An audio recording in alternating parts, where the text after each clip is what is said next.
Hey everyone, how you doing? So if you're planning on climbing Kilimanjaro soon, one of the key questions you're likely asking yourself is, should I take Diamox?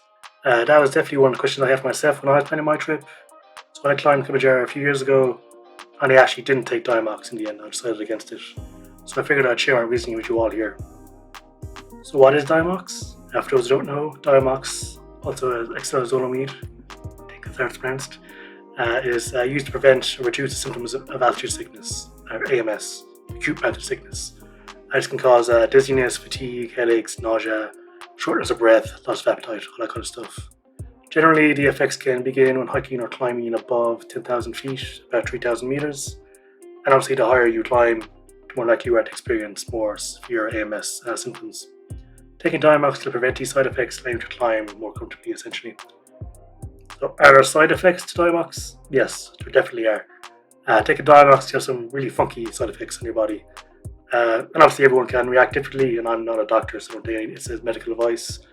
But the most common side effects, as mentioned, are increased urination, nausea, vomiting, loss of appetite, diarrhea, tingling or numbness in your extremities, your arms, your legs, drowsiness, confusion, ringing in your ears, and a change in your sense of taste or loss of appetite as well.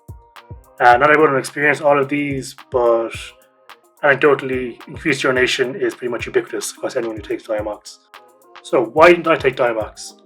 When I climbed, I actually did bring Diamox with me, but I never took it. I was actually the only one in my group who didn't. Nearly everyone in my group was American. I'm Irish, so maybe Americans have a more cavalier attitude to popping pills. My rationale was pretty simple, really. If you compare the symptoms of AMS to the side effects of Diamox, they're pretty much identical. Diamox has a few extra ones, but the main ones are similar across both. So I wanted to be able to clearly differentiate between the effects of AMS versus the side effects of Diamox.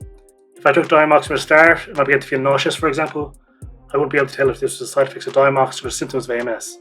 So my plan was to start without Diamox, and then if later up the mountain I began to get the early symptoms of AMS, then I would take Diamox. I only ever got one slight headache on the third or fourth day when we were approaching camp for that night, and within an hour it was fine, so I never wanted to take Diamox when I was on the mountain. The night before summoning, I had a loss of appetite, but pretty much everyone gets that. And also, you can just kind of force yourself to eat, so it's not the worst symptom you can have. So, who should take Diamox? I would recommend everyone to have Diamox in your pack, just in case. If you climbed at altitude before and you experienced AMS or other symptoms, it would probably make more sense to actually proactively take it before you start. And for everyone else, it's just personal preference. It's by no means a requirement to take Diamox to successfully summit Kilimanjaro. Many people do it. If you're looking for some more tips on how to summit successfully, check out this video here. I go into more detail on what you can do to increase your chance to get to the top. For those who have climbed before, share your experiences below, whether you took Diamox or not, and some of the symptoms you had maybe. And obviously, it goes without saying, I'm not a doctor, so consult your doctor before getting a prescription for Diamox. And good luck in your hike. Kuna Matata. Hey, you made it to the end of the video. Thanks for watching. If you enjoyed this video, I'd really appreciate if you liked and subscribed. Subscribing especially really helps out the channel, and to be honest, gives me the motivation to make more videos. So what? Subscribe. Thanks.